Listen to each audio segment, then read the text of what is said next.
Hello guys, welcome back to the another episode of Hollywood updates. ఎప్పటిలాగే ఈ weekend కూడా కొన్ని ఇంట్రెస్టింగ్ అప్డేట్స్తో మళ్ళీ మేము ముందుకు వచ్చేసాను. ఇంకా general and pop culture news విషయానికి వస్తే ఫస్ట్ వన్ వచ్చేసి లాస్ట్ ఇయర్ ఏప్రిల్ మంత్లో హ్యారీ పాటర్ ఫ్రాంచైజ్ని రీబూట్ చేసి సిరీస్లా తీయబోతున్నామని డబ్ల్యూబీ స్టూడియోస్ వాళ్ళు అనౌన్స్ చేశారు. అండ్ ఆ అనౌన్స్మెంట్ వచ్చి ఈ నెలతో 1 సంవత్సరం అయిపోయింది. కానీ ఇప్పటి వరకు ఈ సిరీస్కి సంబంధించిన కాస్టింగ్ అప్డేట్ కానీ షూటింగ్ అప్డేట్ కానీ అసలు ఎటువంటి ఇన్ఫర్మేషన్ కానీ లేదు. అండ్ కామెంట్స్లో ఈ సిరీస్కి సంబంధించిన ఇన్ఫర్మేషన్ చెప్పమని చాలా మంది అడుగుతున్నారు. యాక్చువల్లీ డబ్ల్యూబీ స్టూడియోస్ వాళ్ళు కొంతమంది రైటర్స్ని ఇన్వైట్ చేసి వాళ్ళ యొక్క ఐడియాస్ని విన్నారంట. అండ్ ఈ రైటర్స్లో Francesca Gardner, Kathleen Jordan, Tom Moran అనే 3 రైటర్స్ యొక్క ఐడియాస్ అనేవి డబ్ల్యూబీ స్టూడియోస్ వాళ్ళకి నచ్చాయంట. అండ్ ఈ 3 రైటర్స్లో ఎవరు ఫైనలైజ్ అయ్యారు అనేది జూన్ మంత్లో తెలుస్తుందని ఒక న్యూస్ అయితే తెలిసింది. అండ్ కొన్ని సోర్సెస్ నుంచి వస్తున్న న్యూస్ ప్రకారం ఫ్రాన్సిస్కా గార్డ్నర్ ఆల్మోస్ట్ ఫైనలైజ్ అయిపోయినట్టు ఒక న్యూస్ అయితే తెలిసింది. ఇక్కడ మీకు ఒక డౌట్ రావచ్చు, అదేంటంటే వీళ్ళు రైటర్స్ని తీసుకోవడానికి 1 సంవత్సరం టైం తీసుకున్నారు. మరి స్టోరీ ఎప్పుడు రాస్తారు, షూటింగ్ ఎప్పుడు తీస్తారు, ఎప్పుడు రిలీజ్ చేస్తారని మీకు డౌట్ రావచ్చు. యాక్చువల్లీ స్టోరీ రాయాల్సిన అవసరం లేదు, ఎందుకంటే ఈ సిరీస్ని హ్యారీ పాటర్ నావెల్స్ని బేస్ చేసుకుని తీస్తున్నారు. సో వీళ్ళ దగ్గర ఆల్రెడీ స్టోరీ ఉంటుంది. కాకపోతే ఆ స్టోరీని ఎలా ప్రెజెంట్ చేయాలి అని స్క్రీన్ ప్లే రాసుకుంటారనమాట. అండ్ ఆ స్క్రీన్ ప్లే రాసుకునే టైంలో కాస్టింగ్ అనేది కంప్లీట్ చేసుకుంటారు. నాకు తెలిసి ఈ ఇయర్ ఎండింగ్ కల్లా ఈ ప్రాసెస్ మొత్తం కంప్లీట్ చేసుకుంటారు. అండ్ నెక్స్ట్ ఇయర్ మొత్తం షూటింగ్ జరుపుకొని 2026లో HBO Max లో హ్యారీ పాటర్ సిరీస్ యొక్క సీజన్ 1ని రిలీజ్ చేస్తారు. అండ్ WB CEO అయిన డేవిడ్ జాస్లో ప్రకారం సీజన్ 1 అనేది 2026లో రిలీజ్ అవుతుంది. అండ్ సీజన్ 2 అండ్ 3 అనేవి 2027 అండ్ 2028లో రిలీజ్ అవుతాయి. సో ఇప్పుడు దీని గురించి మీకు ఒక క్లారిటీ వచ్చింది అనుకుంటున్నాను. అండ్ నెక్స్ట్ వచ్చేసి నెట్ఫ్లిక్స్ వాళ్ళు నార్నియా ఫ్రాంచైజ్ని రీబూట్ చేసి కొత్త నార్నియా మూవీస్ని తీస్తున్న విషయం మనందరికీ తెలిసిందే. అండ్ ఈ మూవీస్ని బార్బీ మూవీ డైరెక్టర్ అయిన గ్రెటా గార్విక్ తీయబోతున్నారని ప్రీవియస్ వీడియోస్లో కూడా చెప్పాను. అండ్ ఇప్పుడు ఈ మూవీ యొక్క షూటింగ్ అనేది ఆగస్టు నుంచి స్టార్ట్ కాబోతుందని ఒక న్యూస్ అయితే తెలిసింది. అండ్ నెక్స్ట్ వచ్చేసి మ్యాడ్ మ్యాక్స్ ఫ్యూరీ రోడ్ మూవీకి ప్రీక్వెల్ మూవీగా వస్తున్న ఫ్యూరియసా మూవీలో 15 నిమిషాల రన్ టైం ఉన్న ఒక యాక్షన్ సీన్ ఉందంట. అండ్ ఆ సీన్ కోసం 78 రోజుల పాటు రోజు 200 మంది స్టంట్ పీపుల్ పనిచేశారంట. అండ్ మూవీలో ఆ పర్టికులర్ సీన్ అనేది చాలా హైలైట్ గా ఉండబోతుందని ఒక న్యూస్ అయితే తెలిసింది. అండ్ ఈ మూవీ May 24న థియేటర్స్ లో రిలీజ్ కాబోతుంది. మీలో ఎంతమంది ఈ మూవీ చూడడానికి వెయిట్ చేస్తున్నారో కామెంట్ చేయండి. అండ్ నెక్స్ట్ వచ్చేసి ప్రెజెంట్ ద విచర్ సీజన్ 4 యొక్క షూటింగ్ అనేది జరుగుతుంది. అండ్ ఈ సీజన్ 4లో హెన్రీ క్యావిల్ కనిపించడు. అతని బదులుగా క్రిస్ హెమ్స్వర్త్ బ్రదర్ అయిన లియామ్ హెమ్స్వర్త్ ని తీసుకున్నారు. అండ్ నెక్స్ట్ వచ్చేసి జాన్ విక్ మూవీస్ యొక్క డైరెక్టర్ అయిన చాడ్ స్టాల్స్కి హెన్రీ క్యావిల్తో హైలాండర్ అనే ఒక మూవీ తీయబోతున్నాడు. ఈ హైలాండర్ మూవీలో ఉండే స్వాట్ ఫైట్స్ అనేవి హెన్రీ క్యావిల్ నటించిన ద విచర్ సిరీస్లో కంటే బాగుంటాయని హెన్రీ క్యావిల్ చెప్పుకొచ్చారు. అండ్ అంతేకాదు henry Cavill war hammer 40K అయిన ఒక మూవీలో కూడా నటించబోతున్నారు. అండ్ ఆ మూవీని ఒక మినియేచర్ గేమ్ని బేస్ చేసుకుని లైవ్ యాక్షన్లో తీస్తున్నారు. అండ్ నెక్స్ట్ వచ్చేసి సిలియన్ మర్ఫీ నటించిన 28 Days Later అనే ఒక జాంబీ మూవీ ఫ్రాంచైజ్లో ఇప్పటి వరకు 2 మూవీస్ వచ్చాయి. ఇప్పుడు ఈ ఫ్రాంచైజ్లో 28 Years Later అనే ఒక మూవీ రాబోతుంది. దీని తర్వాత ఇంకొక మూవీ కూడా రాబోతుంది. అండ్ ఈ 3rd ఫిల్మ్ని ఫస్ట్ మూవీ తీసిన డానీ బోయల్ తీయబోతున్నారు. అండ్ 4th ఫిల్మ్ని ది మార్వెల్స్ మూవీ తీసిన నియా డకోస్టా తీస్తున్నారు. అండ్ రీసెంట్లీ 3rd మూవీకి సంబంధించిన కాస్టింగ్ అప్డేట్ అనేది బయటకు వచ్చింది. ఈ మూవీలో ఆరన్ టైలర్ జాన్సన్, జోడీ కామర్, రాల్ఫ్ ఫిన్స్ అనే యాక్టర్స్ మెయిన్ లీడ్ గా కనిపించబోతున్నారు. కానీ ఈ కాస్టింగ్ అప్డేట్ లో సిలియన్ మర్ఫీ పేరు లేదు. కానీ 1 month బ్యాక్ ఈ మూవీలో సిలియన్ మర్ఫీ కూడా ఉన్నారని న్యూస్ వచ్చింది. మేబీ సిలియన్ మర్ఫీ ఈ మూవీ నుంచి తప్పుకున్నారా లేదా క్యామియో రూపంలో కనిపిస్తారా అనేది ముందు తెలుస్తుంది. అండ్ నెక్స్ట్ వచ్చేసి రీసెంట్లీ ద వాచర్స్ అనే మూవీ యొక్క ట్రైలర్ చూశాను. ట్రైలర్ అయితే చాలా బాగుంది. ఈ ట్రైలర్ చూస్తున్నంతసేపు ఒక హారర్ వైబ్ వస్తుంది అండ్ ఏదో ఇంట్రెస్టింగ్ పాయింట్ ఉంటుంది అని అనిపిస్తుంది. అండ్ మీరు కూడా ఆ ట్రైలర్ని చూడండి, మీకు ఎలా అనిపించిందో చెప్పండి. ఈ మూవీ June 7న థియేటర్స్లో రిలీజ్ అవుతుంది. కానీ ఇండియాలో అయితే మాక్సిమం రిలీజ్ అవ్వదు. అండ్ నెక్స్ట్ వచ్చేసి 2012లో మన అల్లరి నరేష్ అన్నది సుడిగాడు మూవీ వచ్చింది కదా.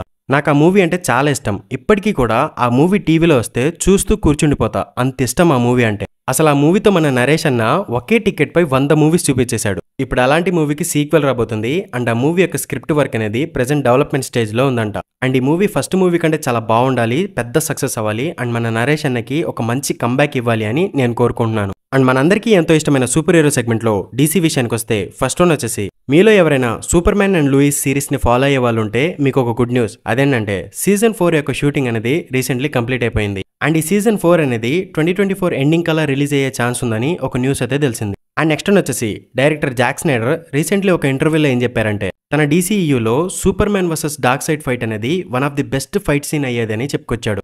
His battle with Darkseid was going to be the quintessential DC battle, of all time. Actually నాకు జాక్ స్నైడర్ DC మూవీస్ అంటే చాలా ఇష్టం. ఆయన DC నుంచి ఎందుకు తప్పుకున్నారా అని చాలాసార్లు అనుకున్నా. ఒకవేళ జాక్ స్నైడర్ తన DCEUని కంటిన్యూ చేసుంటే ఇప్పుడు మార్వెల్కి గట్టి పోటీ ఉండేది. కానీ అప్పట్లో జనాలకి జాక్ స్నైడర్ విజన్ అనేది అర్థం కాక కామిక్ యాక్యురేట్ మూవీస్ తీయట్లేదని హేట్రేట్ చూపించారు. కానీ ఇప్పుడు ఆ జనాల్లో చాలా మంది జాక్ స్నైడర్ తన DCUని కంటిన్యూ చేస్తే బాగుంటుందని అనుకుంటున్నారు. మరి దీని గురించి మీ ఒపీనియన్ ఏంటో కామెంట్ చేయండి. అండ్ ఇంకా మార్వెల్ విషయానికి వస్తే ఫస్ట్ వన్ వచ్చేసి వెనమ్ 3 మూవీని November 8న రిలీజ్ చేయబోతున్నారని సోనీ వాళ్ళు అనౌన్స్ చేశారు కదా. కానీ ఇప్పుడు ఆ మూవీని ప్రీపోన్ చేసుకుని October 25కి రిలీజ్ చేయబోతున్నారు.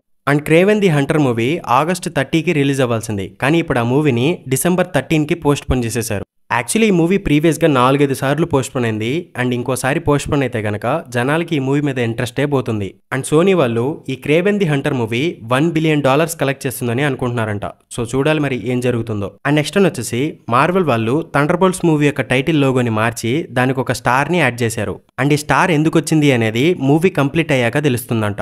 యాక్చువల్లీ ఏదైనా వర్డ్కి టైపింగ్ మిస్టేక్ వచ్చినప్పుడు ఇలా పక్కన స్టార్ యాడ్ చేస్తారు. అండ్ మూవీ కంప్లీట్ అయిన తర్వాత ఈ థండర్బోల్ట్స్ లోగో అనేది డార్క్ అవెంజర్స్ అని మారుతుందంట. అందుకే ఈ టైటిల్ లోగో పక్కన ఒక స్టార్ని యాడ్ చేశారని ఒక రూమర్ అయితే తెలిసింది. ఈ థండర్బోల్ట్స్ మూవీ డార్క్ అవెంజర్స్ లా ఎలా మారుతుంది అని నా థియరీస్ని ఒక వీడియోలో ఎక్స్ప్లెయిన్ చేస్తాను. అండ్ నెక్స్ట్ వచ్చేసి మెక్డానల్డ్స్ వాళ్ళు captain America Brave new world మూవీకి సంబంధించి కొన్ని మర్చెంటైజ్ యొక్క ఫస్ట్ లుక్స్ ని రివీల్ చేశారు. అండ్ ఇవి మూవీలో కనిపించే క్యారెక్టర్స్ కి సంబంధించిన మర్చెంటైజ్. ఇక్కడ మీరు గమనించినట్లయితే రెడ్ హల్క్ క్యారెక్టర్ ఉన్నాడు. అండ్ నేను చాలా సార్లు కూడా చెప్పాను ఈ మూవీలో రెడ్ హల్క్ కూడా ఉండబోతున్నాడు అని. అండ్ ఈ మూవీలో Sam Wilson 2 different captain America suits లో కనిపించబోతున్నాడు. అండ్ వాటికి సంబంధించిన ఫస్ట్ లుక్ కూడా ఇక్కడ మీరు గమనించవచ్చు. అండ్ ఈ పక్కన జోకిన్ టారెస్ ఫాల్కన్ క్యారెక్టర్ కూడా ఉన్నాడు. అండ్ ఈ Joaquin Torres character Falcon and the Winter Soldier series లో కూడా కనిపించాడు. అండ్ ఈ ఫాల్కన్ క్యారెక్టర్ కి పక్కన ఉన్న క్యారెక్టర్ గురించి నాకు పెద్దగా ఐడియా లేదు. మేబీ సర్పెంట్ సొసైటీకి సంబంధించిన క్యారెక్టర్ అయి ఉండవచ్చు. ఎందుకంటే ఈ మూవీలో సర్పెంట్ సొసైటీ కూడా ఉండబోతున్నారని ఒక న్యూస్ అయితే తెలిసింది. అండ్ కింద పింక్ కలర్ లో ఉన్న క్యారెక్టర్ పేరు డైమండ్ బ్లాక్ అంట. అండ్ ఈ క్యారెక్టర్ గురించి నాకు పెద్దగా తెలియదు. అండ్ నెక్స్ట్ వచ్చేసి యాక్ట్రెస్ స్కార్లెట్ జాన్సన్ ఒక డిజ్నీ ప్లస్ షోలో ఇన్వాల్వ్ అయి ఉన్నారు. అంటే తను బ్లాక్ విడో క్యారెక్టర్ లో రిటర్న్ అవుతుందని కాదు, ఆవిడ జస్ట్ ఒక ఎగ్జిక్యూటివ్ ప్రొడ్యూసర్ గా ఒక డిజ్నీ ప్లస్ షోకి పనిచేయబోతుంది. అండ్ నెక్స్ట్ వచ్చేసి మార్వెల్ జాంబీస్ యానిమేటెడ్ సిరీస్ లో జాంబీ వాండా మెయిన్ విలన్ గా ఉండబోతుందని ఒక న్యూస్ అయితే తెలిసింది. అండ్ నెక్స్ట్ వచ్చేసి ఫస్ట్ మార్వెల్ వాళ్ళు బ్లేడ్ మూవీని 1920 టైం పీరియడ్ లో జరిగినట్టు చూపిద్దామని అనుకున్నారంట. కానీ ఇప్పుడు ఈ మూవీని ప్రెజెంట్ టైం లైన్ లో జరిగినట్టు చూపిద్దామని అనుకుంటున్నారంట. ఎందుకంటే ఈ మూవీ మిడ్ నైట్ సన్స్ మూవీకి కనెక్ట్ అయ్యి ఉండబోతుందంట. అండ్ ఈ మిడ్ నైట్ సన్స్ టీమ్ లో ఉండే Ghost Rider, Blade, Black Knight ఈ క్యారెక్టర్స్ అన్నిటిని మెల్లమెల్లగా ఇంట్రడ్యూస్ చేస్తారంట. అండ్ నెక్స్ట్ వచ్చేసి అవెంజర్స్ 5 మూవీ యొక్క షూటింగ్ అనేది నెక్స్ట్ ఇయర్ ఫస్ట్ క్వార్టర్ నుంచి స్టార్ట్ కాబోతుంది. అండ్ ఈ మూవీ 2026లో రిలీజ్ అవబోతుంది. సో ఈ మూవీకి కనెక్ట్ అయి ఉన్న మిగతా మూవీస్ అన్ని ఈ మూవీ కంటే ముందే రిలీజ్ అవ్వాలని మార్వెల్ వాళ్ళు ఆ మూవీస్ మీద త్వరగా పనిచేస్తున్నారంట. అండ్ నెక్స్ట్ వచ్చేసి మార్వెల్ వాళ్ళు థార్ 5 మూవీని చాలా డార్క్ గా తీద్దామని ప్లాన్ చేస్తున్నారంట. అండ్ ఈ మూవీలో హెర్క్యులిస్ క్యారెక్టర్ అనేది చాలా ఇంపార్టెంట్ గా ఉండబోతుందంట. అండ్ ఈ థార్ 5 మూవీ సీక్రెట్ వార్స్ మూవీకి కనెక్ట్ అయ్యే విధంగా ఈ మూవీలో కొన్ని మల్టీవర్సల్ ఎలిమెంట్స్ ని కూడా యాడ్ చేయబోతున్నారంట. అండ్ ఈ మూవీలో డిఫరెంట్ యూనివర్సెస్ లో ఉన్న యాస్గార్డ్స్ ని కూడా చూపిస్తారని ఒక న్యూస్ అయితే తెలిసింది. కానీ ఇవన్నీ అఫీషియల్ న్యూస్లు కాదు, సో జస్ట్ రూమర్ లా భావించండి. అండ్ నెక్స్ట్ వచ్చేసి డెడ్పుల్ అండ్ వుల్వరిన్ మూవీ యొక్క ట్రైలర్ వచ్చినప్పటి నుంచి ఈ మూవీకి సంబంధించిన న్యూస్లు, రూమర్స్ వరుస పెట్టి వస్తున్నాయి. అండ్ వాటి గురించి ఇప్పుడు డిస్కస్ చేసుకుందాం. అవేంటంటే ఈ డెడ్పుల్ అండ్ వుల్వరిన్ మూవీకి ఉన్న హైప్ కి ఈజీగా $1 బిలియన్ కలెక్ట్ చేస్తుందని ట్రేడ్ వర్గాలు ప్రెడిక్షన్ చేస్తున్నాయంట. అండ్ ఈ మూవీ యొక్క పోస్ట్ క్రెడిట్ సీన్ అనేది మైండ్ బ్లోయింగ్ గా ఉండబోతుందని ఇప్పటి వరకు మార్వెల్ మూవీస్ లో ఇలాంటి పోస్ట్ క్రెడిట్ సీన్ ని చూసి ఉండరని మై టైమ్ టు షైన్ హైలో వాళ్ళు చెప్పుకొచ్చారు. కానీ వీళ్ళకి ఫేక్ న్యూస్లు క్రియేట్ చేస్తారని ఒక బ్యాడ్ నేమ్ అయితే ఉంది. కానీ వీళ్ళు పెట్టిన పోస్ట్ కింద డెడ్పుల్ క్రియేటర్ వీళ్ళు చెప్పింది నిజమని కామెంట్ చేశారు. అండ్ మార్వెల్ ఇన్సైడర్ అయిన డానియల్ ఆర్పీకే ప్రకారం ఈ మూవీలో Channing Tatum and Daphne Keen, Gambit and X-23 characters లో కనిపించబోతున్నారని ఆయన అయితే చెప్పుకొచ్చారు. వీళ్ళ క్యారెక్టర్స్ అనేవి జస్ట్ క్యామియోస్ కాదంట, మూవీలో వీళ్ళకి ఒక మెయిన్ ఇంపార్టెంట్ రోల్ కూడా ఉంటుందంట.